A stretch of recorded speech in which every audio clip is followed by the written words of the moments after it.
In October of 2025, I started doing Joe Dispenza's meditations almost every single day. I think I've missed about 3 or 4 tops. Here's what I'm finding. I'm Sid St. James. Hi, everybody. How are you, gorgeous? So here's the deal. I don't meditate like everyone else meditates. You see these pictures of like people sitting in serene places with their eyes closed and this kind of thing. And yes, I'm a yoga teacher, and yes, I get that that is an incredible way of meditating, but it's not also necessarily realistic. I started waking up at 3 or 4 o'clock in the morning when we had the time change.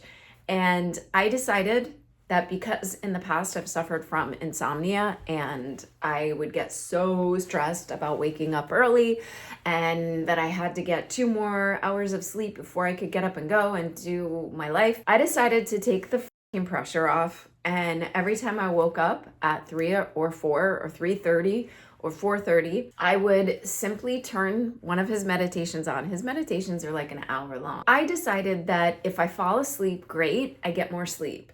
If I don't fall asleep and I stay with the meditation, either way, it's a win-win situation. I'm either getting good sleep or I'm getting a decent meditation. First thing I noticed was that I actually enjoy it. I enjoy waking up somewhere around 4 o'clock in the morning and doing a meditation. I'd say probably half the time I fall back asleep and I get a lovely little dream in before the meditation is over, or I stay with it.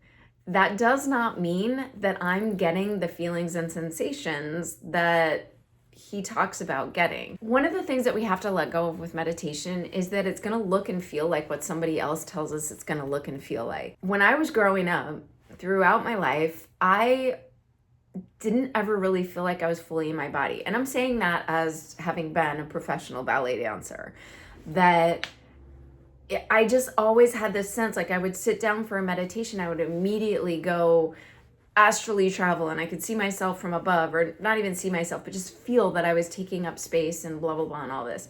Now, having said that, up until this past year, I have felt anxious. I still feel very heightened, and that at any loud noise, I'll jump. However, since I've been doing tapping regularly, EFT, emotional freedom technique, since I've been doing that this past year, I've been doing that every day. I've missed a couple days, let me be honest. But since I've been doing that, I have grounded into my body more than I ever thought I could.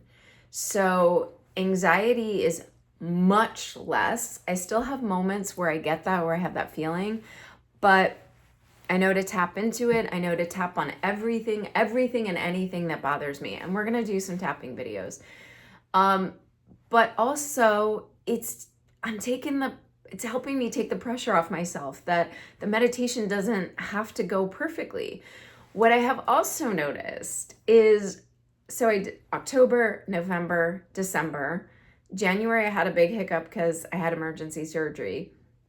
But I have noticed a few times more recently, since December, I've had meditations where I could not bring myself to be in the meditation. I couldn't take my awareness outside of my body. I couldn't go big. I couldn't go full. The only thing that would come up was that I was worried about and the that I was angry and upset and frustrated. And it would sit there and ruminate. And I keep going back, go back to the breath, go back to the breath. I know what to do, go back to the breath.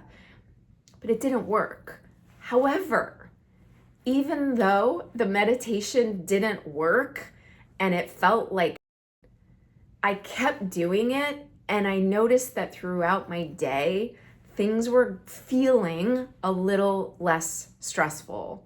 And actually, I would say a lot less stressful. I've still had moments where anytime you're a caregiver, you're going to have moments where you're just done.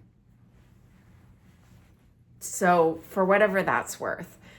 But on the whole, I am noticing a trend of where I'm calmer. First, I started with the tapping, a full year of tapping. And then, actually, no, I take that back, 10 months of tapping.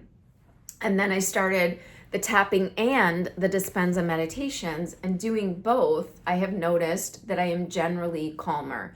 Generally. Meaning the things that people say and do, they might affect me, but it doesn't affect me for as long. Things are a lot less of a big deal. The things that bother me, they bother me and then they're gone. And then I'm like, I just don't want to waste my time with that. So I'm telling you all of this so that you get a different story for what meditation is supposed to be like.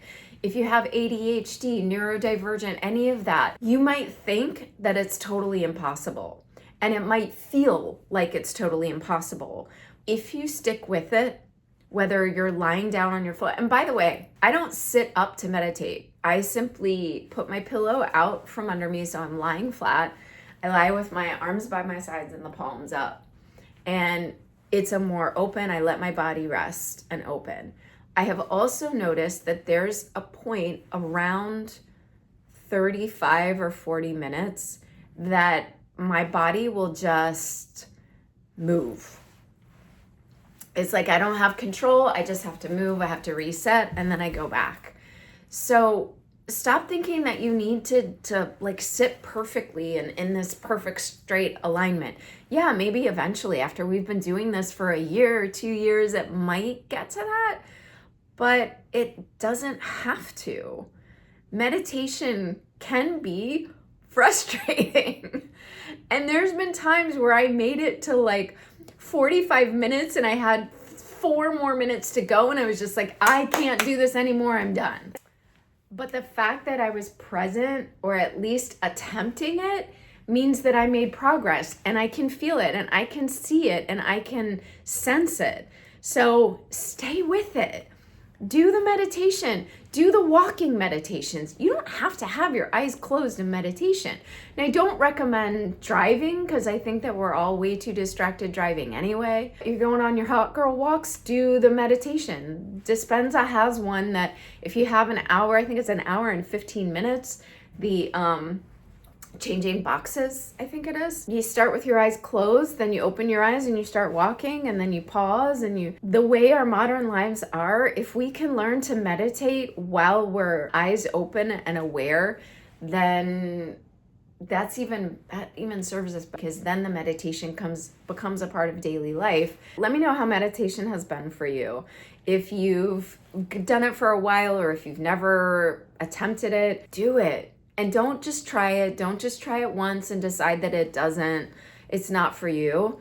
Figure out what will make it for you. Sometimes I lie down on my back, I stretch, I have crystals all over my body. Sometimes I do meditate that way, but the rest of the time, the fact that I'm doing it, it counts.